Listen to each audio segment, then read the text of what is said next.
Hello प्यारे बच्चों, कैसे हैं आप लोग। उम्मीद है कि आप लोग स्वस्थ होंगे। तो class 12th and first year के लिए ये वीडियो काफ़ी हेल्पफुल होने वाला है, क्योंकि वार्षिक परीक्षा आने वाली है और उससे पहले आलोक वृत्त खंड काव्य के 8 सर्गों को आपको हम पढ़ाएंगे। तो ज़्यादा से ज़्यादा हमारे साथ जुड़ जाइए और आलोक वृत्त खंड काव्य के 8 सर्गों को एक ही वीडियो में देख लीजिए। आपको ज़्यादा मेहनत करने की आवश्यकता नहीं पड़ेगी। तो आइए स्टार्ट करते हैं। स्वागत है आपके अपने YouTube चैनल आज की आवाज़ में, आपके साथ जुड़ गए हैं। आइए ज़्यादा से ज़्यादा बच्चों को जोड़ लीजिए और स्टार्ट करते हैं। देखिए आपके सामने स्क्रीन पर लिखा हुआ है प्रथम सर्ग, भारत का स्वर्णिम अतीत। आलोक वृत्त खंड काव्य के प्रथम सर्ग में क्या है? भारत का स्वर्णिम अतीत। और आलोक वृत्त खंड काव्य के लेखक कौन है? तो लेखक हैं श्री गुलाब खंडेलवाल। कौन है? श्री गुलाब खंडेलवाल। आलोक वृत्त का अर्थ क्या होता है? आलोक वृत्त का अर्थ होता है कि आलोक का अर्थ प्रकाश होता है और वृत्त का अर्थ होता है चारों ओर।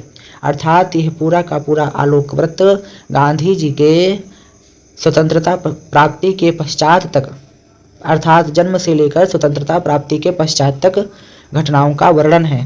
तो आइए देर न करते हुए हम भारत का स्वर्णिम अतीत या इतिहास पढ़ते हैं। उससे पहले कुछ इंपॉर्टेंट क्वेश्चन ये देखिए आपके स्क्रीन पर हैं। आलोक वृत्त खंड काव्य के रचनाकार कौन है? तो आंसर हो जाएगा श्री गुलाब खंडेलवाल। आलोक वृत्त खंड काव्य में सर्गों की संख्या है कितनी? 8 है। नेक्स्ट क्वेश्चन, आलोक वृत्त खंड काव्य के नायक कौन है?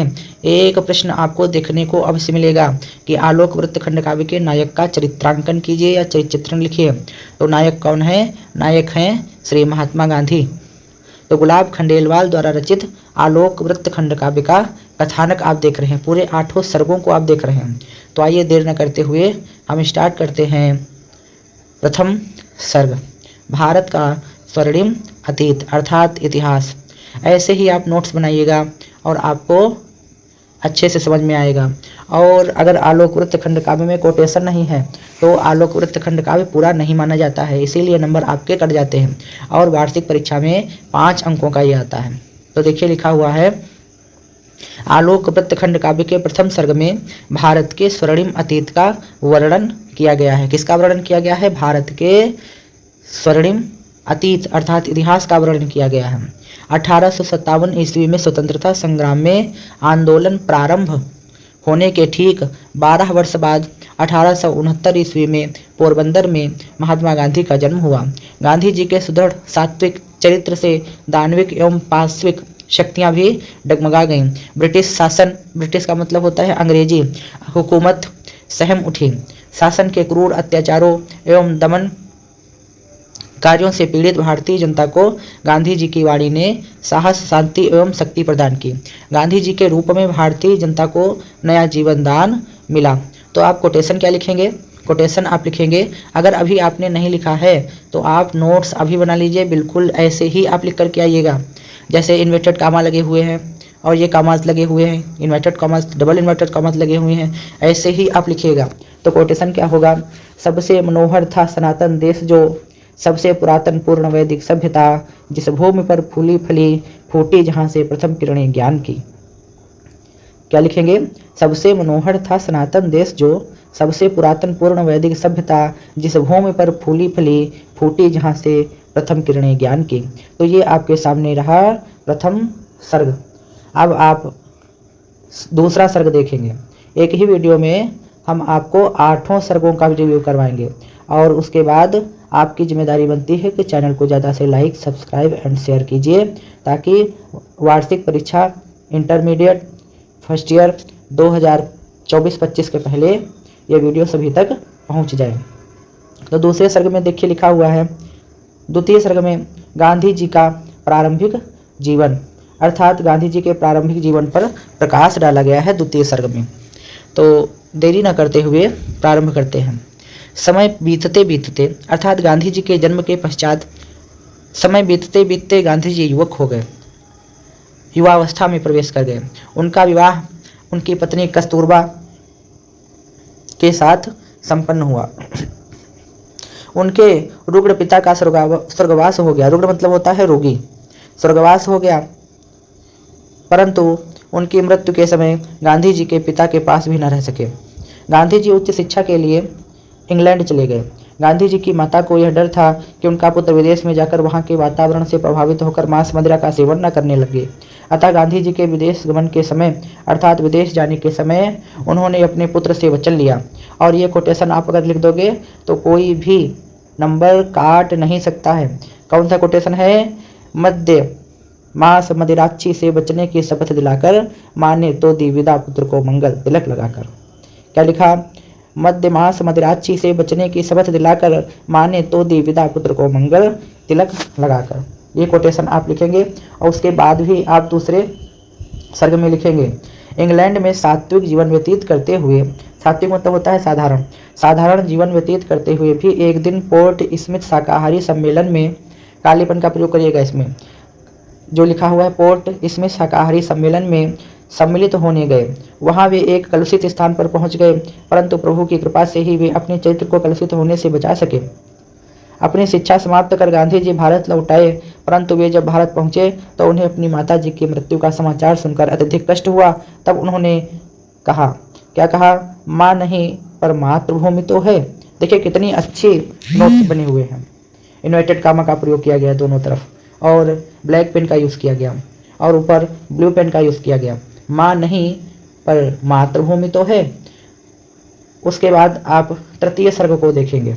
हम चाहें तो यहीं पर वीडियो ऑफ कर सकते हैं, परंतु मैं आपके लिए मेहनत कर रहा हूं, तो आपका भी ये फर्ज बनता है कि वीडियो को लाइक, सब्सक्राइब एंड शेयर जरूर करें।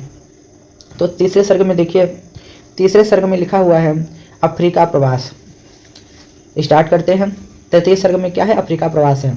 दक्षिण अफ्रीका में एक बार गांधी जी रेल के प्रथम श्रेणी के डिब्बे में यात्रा कर रहे थे। एक गोरी यात्री ने रंगभेद की नीति के आधार पर, अर्थात रंग में अंतर की नीति के आधार पर उन्हें प्रथम श्रेणी के डिब्बे से नीचे धक्का देकर उतार दिया। गांधी जी अपमानित होकर भी शांत भाव से तथा एकांत में उस जाड़े की रात ठंड में ठिठुरते रहे। वे वहां पर बैठे बैठे भारतीयों की दीनहीन दशा पर चिंता कर रहे थे। उनके मन में विचारों का नया संघर्ष चल रहा था। आप कोटेशन क्या लिखेंगे? देखिए हर उसमें कोटेशन है सर्ग में, आप भी लिखिएगा। क्या लिखा है? करता था विचार में बैठा एक पथिक एकाकी, घूम रही थी नैनों में कुछ पल पहले की झांकी। अर्थात गांधी जी के साथ जो कुछ पहले गोरे लोगों ने, अंग्रेजों लोगों ने किया, उसी के विषय में गांधी जी सोच रहे थे। फिर क्या लिखेंगे? अब उन्होंने अपनी जन्मभूमि से दूर विदेश की भूमि पर बैठकर मानवता के उद्धार का प्रण लिया। गांधी जी ने सत्याग्रह का अमोघ शस्त्र लेकर दक्षिण अफ्रीका के विरुद्ध युद्ध छेड़ दिया। हजारों भारतीयों ने सत्याग्रह आंदोलन में भाग लिया। गांधी जी ने सत्याग्रह आंदोलन का नेतृत्व किया और अपने सत प्रयासों से संघर्ष में विजय प्राप्त की। और उसके बाद आप कोटेशन लिखेंगे, पशु बल के सम्मुख आत्मा की शक्ति जगानी होगी, मुझे अहिंसा से हिंसा की आग बुझानी होगी। गांधी जी के दो ही अमोघ शस्त्र थे, एक था सत्य और दूसरा था अहिंसा। तभी लिखा गया, पशु बल के सम्मुख आत्मा की शक्ति जगानी होगी, मुझे अहिंसा से हिंसा की आग बुझानी होगी। तो आइए उसके बाद हम स्टार्ट करते हैं चतुर्थ सर्ग। चतुर्थ सर्ग में आप लिखेंगे भारत आगमन, अर्थात सत्याग्रह आंदोलन। गांधी जी भारत वापस आए और सत्याग्रह आंदोलन चलाया। तो स्टार्ट करते हैं। देखिए लिखा है, आलोक वृत्त खंड काव्य में गांधी जी के द्वारा भारत आगमन का वर्णन है। भारत आकर गांधी जी ने लोगों को स्वतंत्रता प्राप्ति के लिए जागृत किया। उन्होंने साबरमती के तट पर अपना आश्रम बनाया। अनेक लोग गांधी जी के अनुयायी हो गए, अर्थात मानने वाले हो गए। गांधी जी ने सत्याग्रह आंदोलन के लिए गांधी जी के आह्वान पर बुलाने पर देश बंधु के नाम से जाने जाने वाले चित्तरंजन दास, राजेंद्र प्रसाद, मोतीलाल नेहरू, सरदार वल्लभ भाई पटेल, संत विनोबा भावे आदि नेता उनके सत्याग्रह आंदोलन का समर्थन करते हैं, जिसके परिणाम स्वरूप बिहार राज्य में चंपारण में नील की खेती के विरुद्ध तथा खेड़ा में किया गया आंदोलन सफलता को प्राप्त होता है। अर्थात वहाँ के किसानों से जो ब्रिटिश सरकार थी नील की खेती जबरन करवाती थी, क्योंकि उस समय नील बहुत महंगा बिकता था। उसके बाद गांधी जी ने उसका विरोध किया। और आप अब लिखेंगे एक प्यारा सा कोटेशन। कोटेशन क्या लिखेंगे खेड़ा में जो हुआ वही यदि निखिल देश में होता, तो दासत्व कलंक युगों का भारत में भी होता। कवि की इसी अभिव्यक्ति के साथ चतुर्थ सर्ग की समाप्ति हो जाती है। देर न करते हुए पंचम सर्ग के विषय में लिखते हैं। तो पंचम सर्ग में क्या है? पंचम सर्ग में है असहयोग आंदोलन। क्या है? असहयोग आंदोलन।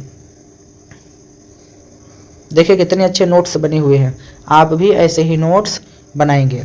आप पंचम सर्ग में लिखिएगा, आलोक वृत्तखंड काव्य के पंचम सर्ग में गांधी जी द्वारा दिए गए नागपुर के कांग्रेस अधिवेशन में भाषण व असहयोग आंदोलन को जीवंत चित्रित किया गया है।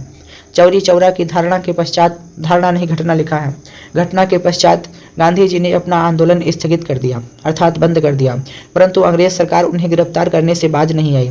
उन्हें जेल में डालने पर स्वास्थ्य खराब होने के कारण सजा पूरी होने से पहले ही छूट जाते हैं गांधी जी, परंतु सजा की शेष अवधि तक राजनीति से व्यक्त रहकर हरिजनों के उद्धार, हरिजन नहीं हरिजनों है, देखिएगा, हरिजनों अर्थात ईश्वर के लोगों का उद्धार, खादी प्रचार व रचनात्मक कार्यों में लगे रहे। इसके उपरांत इसी के साथ हिंदू मुस्लिम एकता के लिए बापू जी ने 21 दिनों के उपवास का संकल्प लिया। और आप कोटेशन लिखेंगे, आत्मशुद्धि का यज्ञ कठिन यह पूरा होने को जब आया, बापू ने 21 दिनों के अनशन का संकल्प सुनाया। आप यकीन मानिए ऐसे नोट्स आप कहीं नहीं प्राप्त करेंगे, कहीं बुक में नहीं लिखे होंगे, कहीं आपको गूगल पर नहीं मिलेंगे। तो आप ज़्यादा से ज़्यादा चैनल को लाइक, सब्सक्राइब एंड शेयर कर दीजिए। आज की आवाज़ में लाहौर में पूर्ण स्वतंत्रता के प्रस्ताव के साथ ही पंचम सर्ग का समापन हो जाता है। उसके बाद आप षष्ठम सर्ग देखेंगे। षष्ठम सर्ग में क्या है? नमक सत्याग्रह है, अर्थात गांधी जी के द्वारा पैदल दांडी यात्रा की गई है। तो स्टार्ट करते हैं।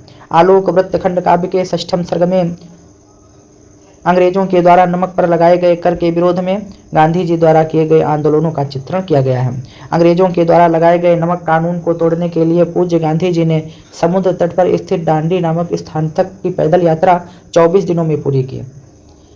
तत्पश्चात उसके बाद अंग्रेज शासकों ने गोलमेज सम्मेलन का आयोजन किया, जिसमें गांधी जी को बुलाया गया। इस सम्मेलन के साथ साथ कवि ने इस मार्ग में सन 1937 ईस्वी में प्रांतीय साम्राज्य की स्थापना संबंधी क्रियाकलापों पर भी सुंदर वर्णन किया है। तो छठे सर्ग में यही था। अब आप देखिए सप्तम सर्ग। सप्तम सर्ग में क्या है? सप्तम सर्ग में सन 1942 ईस्वी का जन आंदोलन है। क्या है? 1942 ईस्वी का जन आंदोलन कब हुआ था? 1942 ईस्वी में हुआ था। तो आइए स्टार्ट करते हैं। आलोक वृत्तखंड काव्य के सप्तम सर्ग में द्वितीय विश्व युद्ध और उस युद्ध में अंग्रेजों द्वारा भारतीयों से की गई सहयोग की अपेक्षा का वर्णन किया गया है। द्वितीय विश्व युद्ध चल रहा था। अंग्रेज सरकार युद्ध में भारतीयों का सक्रिय सहयोग प्राप्त करने की भावना से उनके साथ समझौता तो करना चाहती थी, परंतु उन्हें उसके कुछ सीमित अधिकार भी देने के लिए तैयार नहीं थी।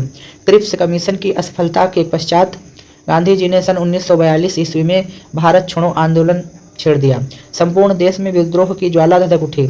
और आप कोटेशन लिखेंगे, थे महाराष्ट्र गुजरात उठे, पंजाब उड़ीसा साथ उठे। कितनी बढ़िया देखिए लिखा है। नंबर एग्जामिनर आपको नहीं देगा तो कहाँ जाएगा? थे महाराष्ट्र गुजरात उठे, पंजाब उड़ीसा साथ उठे, बंगाल इधर मद्रास उधर मरुस्थल में थी ज्वाला घर घर। बंगाल इधर मद्रास उधर मरुस्थल में थी ज्वाला घर घर। इस कवि ने इस आंदोलन का बड़ा ही ओजपूर्ण वर्णन किया है। बम्बई अधिवेशन के बाद भारतीय नेता सहित गांधी जी जेल में डाल दिए गए। इस पर संपूर्ण देश में विद्रोह की ज्वाला भड़क उठी। और आप कोटेशन लिखेंगे, जब लहर क्रांति की चलती है, हिमगिर के चूल उखड़ती हैं, साम्राज्य उलटने लगते हैं, इतिहास बदलने लगते हैं। जब लहर क्रांति की चलती है, हिमगिर की चूल उखड़ती है, साम्राज्य उलटने लगते हैं, इतिहास बदलने लगते हैं। कवि ने बापू व कस्तूरबा के मध्य हुए वार्तालाप का भावमय चित्रण किया है। इस प्रसंग में गांधी जी के मानवीय स्वभाव एवं पूज्य बा, जिनका नाम है कस्तूरबा, की सेवा भावना, बापू के प्रति अटूट प्रेम, मूक त्याग का उद्घाटन हुआ है, उद्धार हुआ है। और आप उसके बाद अष्टम सर्ग में देखेंगे, आखिरी सर्ग है अष्टम सर्ग। लिखा हुआ है, स्वतंत्रता प्राप्ति के पश्चात देश की स्थिति, अर्थात स्वतंत्रता प्राप्ति के बाद देश की स्थिति कैसी थी। तो आइए अष्टम सर्ग को पढ़ें। आलोक वृत्त खंड काव्य के अष्टम सर्ग में स्वतंत्रता प्राप्ति के पश्चात अर्थात जब भारत आज़ाद हो गया उसके बाद देश में उत्पन्न सांप्रदायिक दंगों का वर्णन किया गया है। भारत स्वतंत्रता प्राप्ति के बाद ही देश में सांप्रदायिक दंगे प्रारंभ हो गए। हिंसा व मारकाट की आग पूरे देश में भड़क उठी। बापू को इससे बहुत मानसिक पीड़ा पहुंची और उनके व्यथित हृदय से ईश्वर के प्रति प्रार्थना के स्वर मुखरित हो उठे। अब वो किस प्रकार से थे, आइए इस कोटेशन के माध्यम से समझते हैं। इस देश को सही पथ दिखाओ, लगी जो आग देश में बुझाओ, मुझे दो शक्ति इसको शांत कर दूं, लपट में रोष की निज शीश धर दूं। गांधी जी की इस कल्याणकारी विचारधाराओं के साथ ही आलोक वृत्त खंड काव्य की कथा समाप्त हो जाती है। ये पूरे आलोक वृत्त खंड काव्य का पूरा कथानक था और मैंने आपको 8 सर्ग समझाए। तो आप चैनल को ज़्यादा से ज़्यादा लाइक, सब्सक्राइब एंड शेयर कर दीजिए, जिसका नाम है आज की आवाज़। आज की आवाज़। मिलते हैं अगली वीडियो में। Okay, thank you class. बहुत बहुत शुभकामनाएं आपके साथ में।